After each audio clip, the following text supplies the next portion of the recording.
Yeah, welcome back to Jet Transformation Part 3. Today we will study scaling property of jet transformation, initial value and final value theorems, and differentiation in jet transformation. This is a very important lecture. So I hope you will enjoy this. Okay, let's start. Scaling property of jet transformation. So let Z transformation of Fn sequence is Fz, and it is equal to, you all know very well, sigma n equal to 0 to infinity Fn z to the power minus n. Fn z to the power minus n exists in the region mod z greater than 1 over r. R is radius of convergence.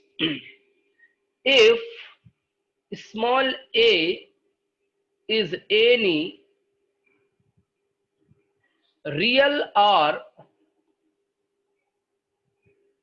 complex constant, then first is Z transformation of a to the power minus n into Fn sequence is equal to f of az, means z is replaced with a into z, and second result is Z transformation of a to the power n Fn is equal to f of z by a. Let's see the proof. This is an important proof. We know that the jet transformation of Fn is equal to sigma n equal to 0 to infinity Fn z to the power minus n. This z is important here. Then this is equal to f into z. The coefficient of z is actually 1 here. Now if you write the jet transformation of first part, I am going to prove a to the power minus n Fn, it will be equal to sigma n equal to 0 to infinity a to the power minus n Fn into z to the power minus n. Now if you keep together this term, it can be written as az to the power minus n, because both have power minus n. Now if you compare, the coefficient of z was 1, then it is of z. Here the coefficient is a into z. So it will be equal to az. Other method is you can replace, you can let az equal to some new variable w, then it will be fw, and put the value of w, it will be az only.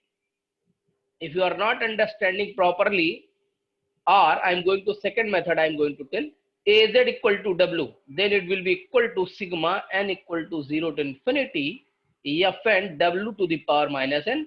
This is the jet transformation of Fn sequence with parameter w. So it will be f into w.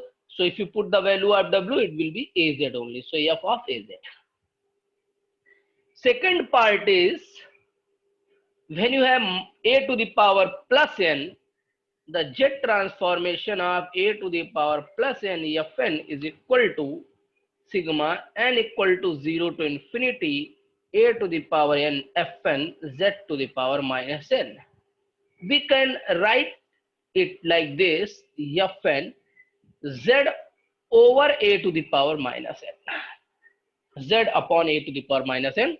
You again let z by a equal to w, then it will be sigma n equal to 0 to infinity Fn w to the power minus n. So this is the jet transformation of Fn with parameter w. Now you put the value of w, so it will be f of z by a. So these are the properties of scale or scaling properties. By these property, we can see some examples. The first example is, determine jet transform of A part is e to the power alpha n cos beta n. B part is e to the power minus alpha n sin beta n. Sin beta n. Let's see the solution. I'm going to solve A part. We know that the Z transformation of cos beta n, remember cos and theta I told you, it is equal to z minus cos theta. In theta, you in the place of theta you have beta here, over z square minus 2z cos beta plus 1. You can see part 2 lecture. I think part 2 lecture you can see. I have solved this problem. Now you want Z transformation of e to the power alpha n cos beta n. That can be written as e to the power alpha to the power n cos beta n. Now you can compare it with Z transformation of a to the power n fn. It was f of z by a. If you compare it, so what is your a here? A is e to the power alpha. So you have to replace our z here. This is your fz actually, and this is your fn here. Then the z transformation of fn is fz. If you have, then the z transformation of a to the power n fn is given as f of z by a. So you have to replace our z by a, and what is a here? A is e to the power alpha. So the z transformation of e to the power alpha n cos beta n will be z over e to the power alpha. Z will be replaced by z by a, and a is e to the power alpha here. Z over e to the power alpha minus cos beta over z square means z over e to the power alpha whole square minus 2z means z over e to the power alpha cos beta plus 1. If you simplify it, you will get it is equal to z minus z into z minus e to the power alpha cos beta over z square minus 2 cos beta e to the power alpha into z plus e to the power 2 alpha. This will be the Z transformation. Similarly, you can find the Z transformation of e to the power minus alpha n sin beta n. Sin beta n by same method. Okay. Next is initial value theorem. Most important theorem. Remember this. Let Z transformation of Fn sequence is Fz exist in the region mod z greater than 1 over r, then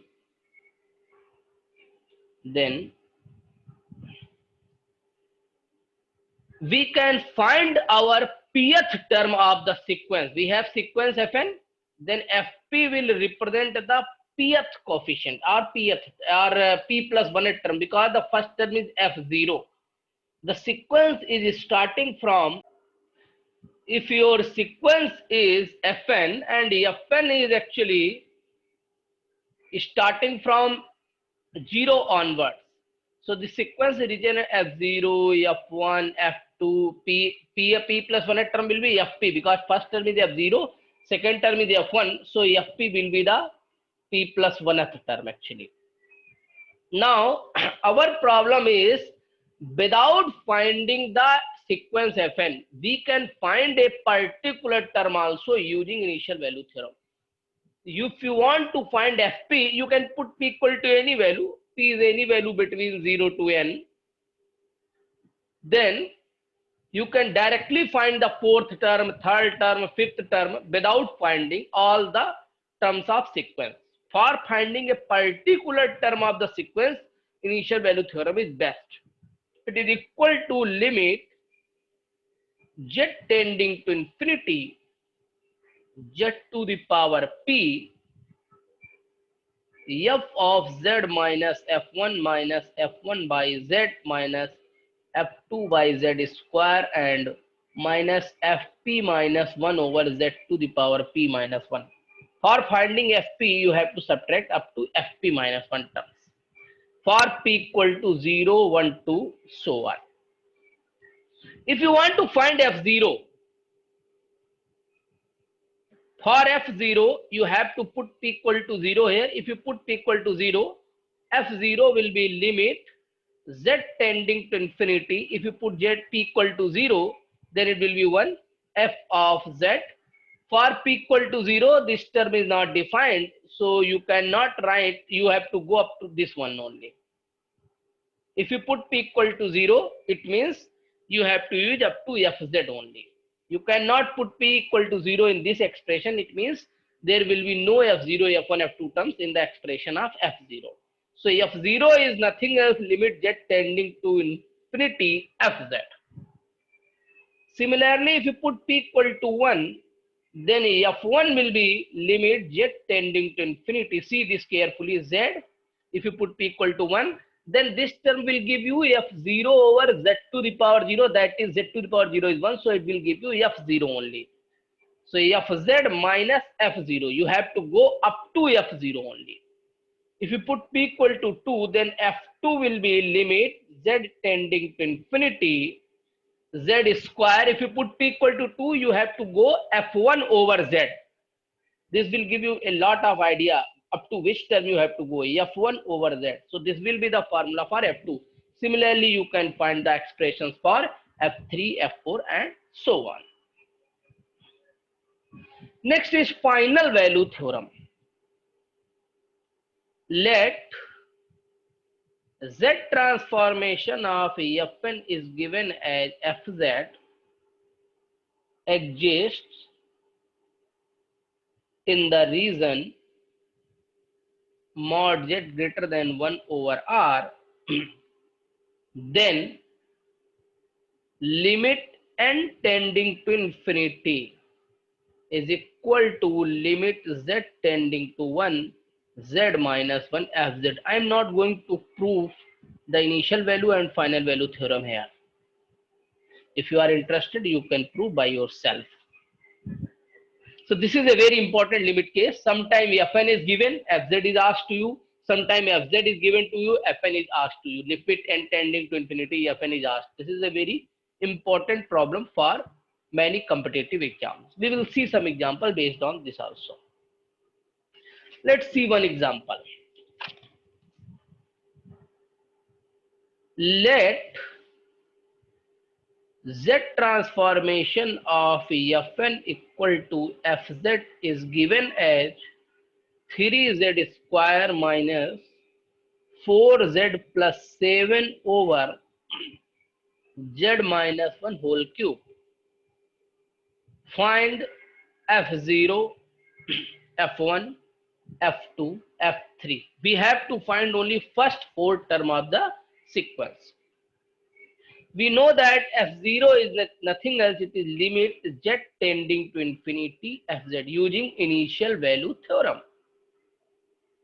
So z tending to infinity 3z square minus 4z plus 7 over z minus 1 whole cube. We know that limit z tending to infinity case very well.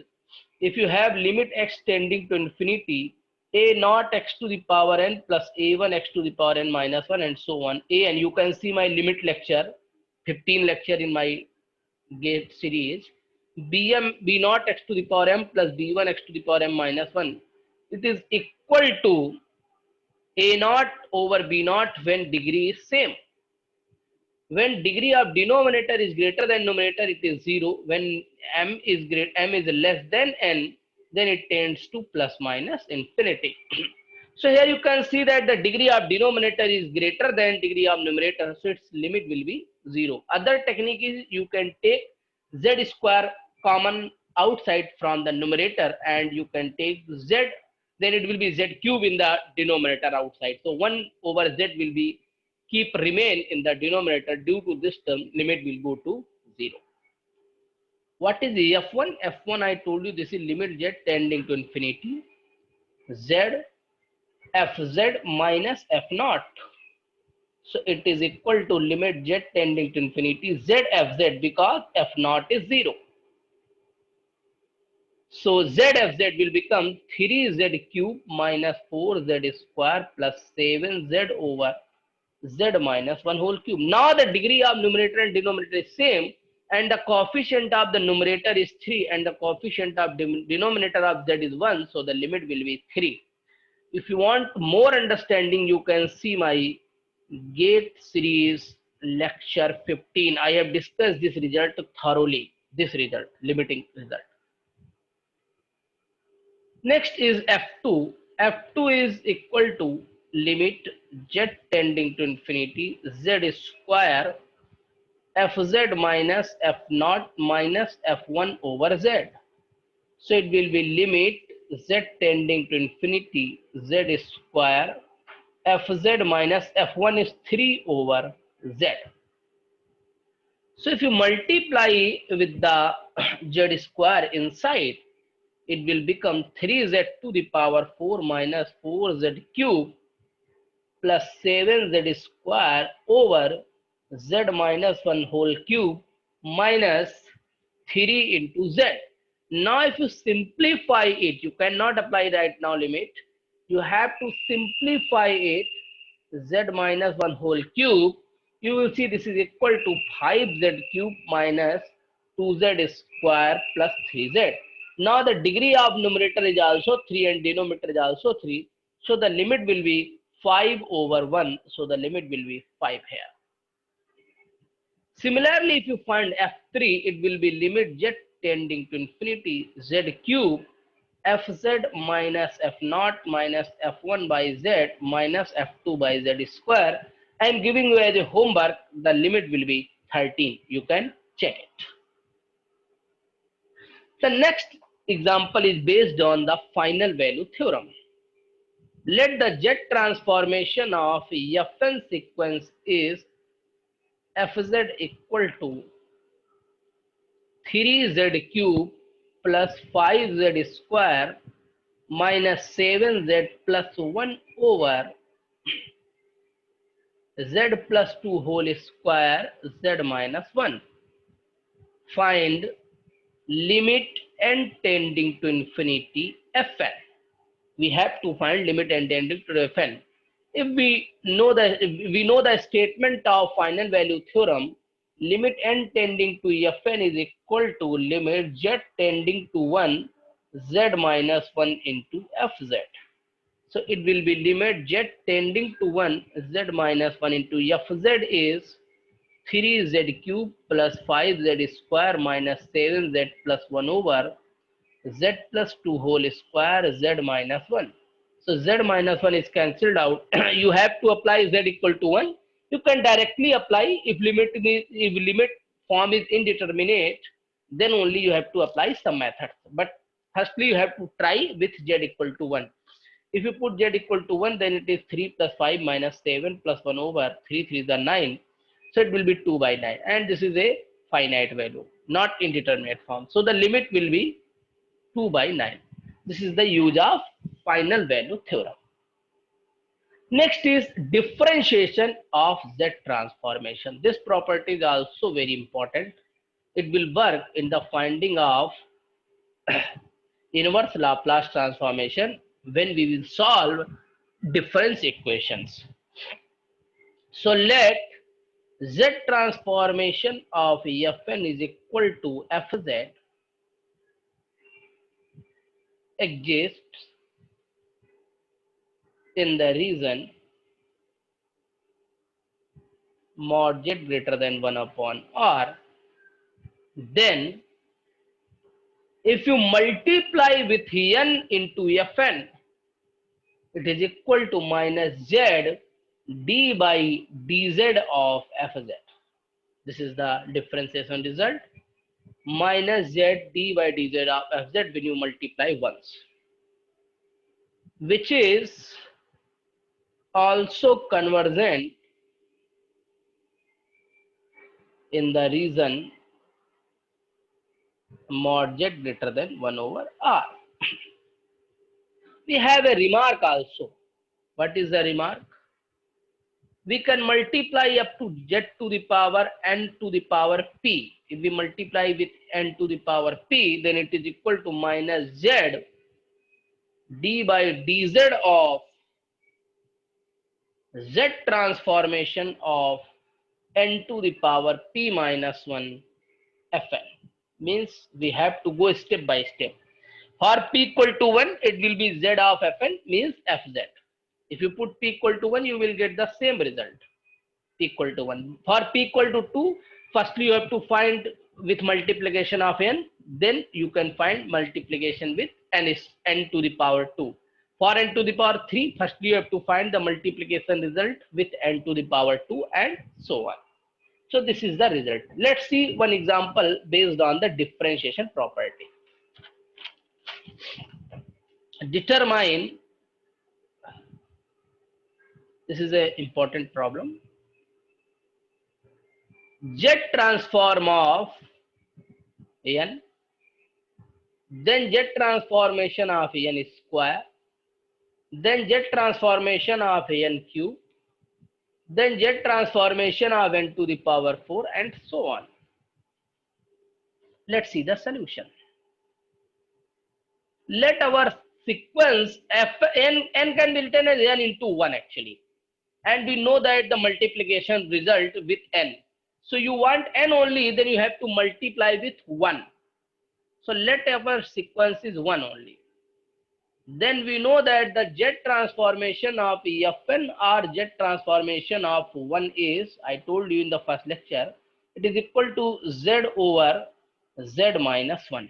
Now if you multiply with n into 1, means n into fn, then it is equal to n into 1 or z transformation of n. It will be equal to minus z d by dz of, this will work as fz here, fz. So it will be minus z d by dz of z over z minus 1. If you simplify it, you will get this is equal to z over z minus 1 whole square. Now the z transformation of n is z over z minus 1 whole square. Remember this. Now for finding the z transform of n square, what you have to do? You have to multiply n with n only. This is the z transformation of n square. Exactly correct. So you have z transformation. This is equal to minus z into d by dz of fz. What will be the fz here? Now this will work fz. This will work as fz for z transformation of n square. For n into n, you can say that n into n. So it will be z over z minus 1 whole square. Means just previous step will work as fz, because you are multiplying, keep multiplying with n only. So if you simplify it, you will get it is equal to z square plus z over z minus 1 whole cube. Now if you find the z transformation of n cube, then you have to multiply n with n square. It will give you n cube exactly.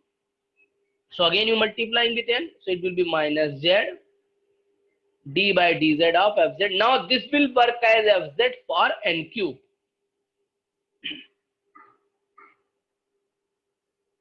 So if you differentiate it, you will get this is equal to z cube plus 4z square plus z over z minus 1 to the power 4. Similarly, for n to the power 4, you have to write n into n cube. Then the z transformation of n to the power 4 will be minus z d by dz of fz. What will be fz? This will work as fz for n to the power 4 z cube plus 4z square plus z over z minus 1 to the power 4. It will give you z cube plus 11z square plus 11z plus 1 over z minus 1 to the power 5. So this is the Z transformation of the given problems. I am giving you one problem based on this only as an assignment to all of you. Homework. Let our Fn is a to the power n sequence. We know the Z transformation for this.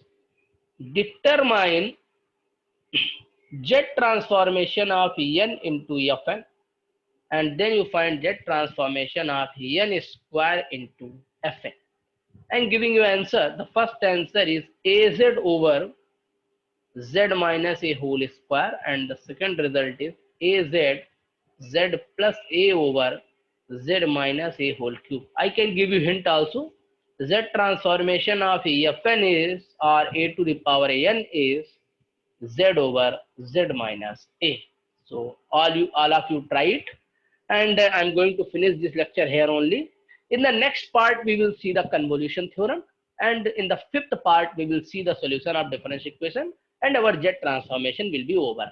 Next we will start set relation function, that is the basics for group theory. Okay, thank you.